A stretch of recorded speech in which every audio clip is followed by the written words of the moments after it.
Hi, everybody. My name's Heather O'Connor. I'm a Canadian children's author, the author of Fast Friends and Ami Instantané, and also Betting Game.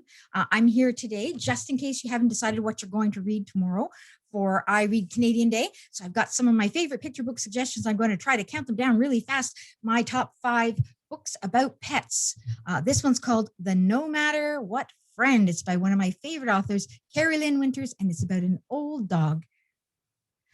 This book is called My Beautiful Birds. It's about pigeons and it's by Suzanne Del Rizzo. It's about a little boy who's an immigrant from another country and he misses the birds his father used to keep. This book here is called Stanley's Party. It's written by Linda Bailey and illustrated by Bill Slavin. It is an oldie but a goodie. It's about a crazy old dog called Stanley. This book here is called I've Lost My Cat. It is by Philippe Béha. It is wonderful. A really great book for figuring out what a cat looks like based on all the different pieces. Here's another really good book about pets. Not your run-of-the-mill pets, though. These are all imaginary pets. If I Had a Griffin, and it is by Vicky Van Sickle, and it's illustrated by Cale Atkinson. Okay, now my top 4 funny books that make me laugh.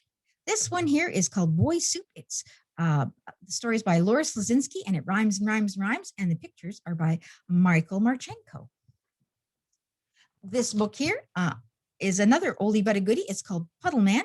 It's illustrated by Brenda Clark and written by Ted Staunton.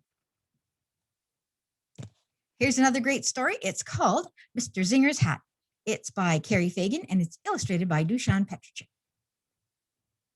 And this is another one my grandson really likes. It's by Aita Sadhu. It's illustrated by Roy Condi. It's called Please Clean Up Your Room. There's another great one that my grandson also likes called Christopher Changes His Name, but it's not here because he likes it so much. He took it home with him. All right, next I have 3 stories about saying goodbye.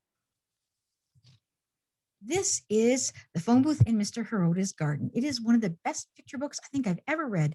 It's by Heather Smith and Rachel Wada, and it is about after people lose their families in Japan after a huge wave comes in. This is a new one to me. I just picked it up at my library recently. It's called Alas Goodbye, and it's about how animals say goodbye. It's written by Ellen Kelsey, and the artwork is by Soo-Yeon Kim. And one more story about saying goodbye is Missing Me Mama. It is about the missing and murdered Indigenous women. It's written by Melanie Florence and illustrated by Francois Tisdale. It's a very, very beautiful story. Now, 2 stories by Own Voices. This one is also by Melanie Florence, and it's illustrated by Gabrielle Reymard. It's called Stolen Words. It's a charming story about finding your language again. This story, is called Malaikas Costume.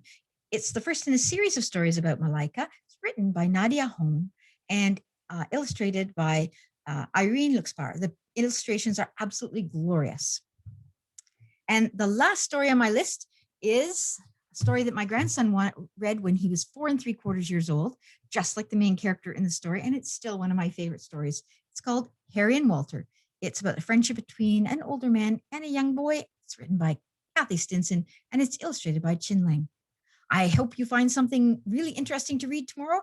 If you don't have a book of your own, you might want to pick one of these ones. They're wonderful. Enjoy, and I'll see you tomorrow on I Read Canadian Day.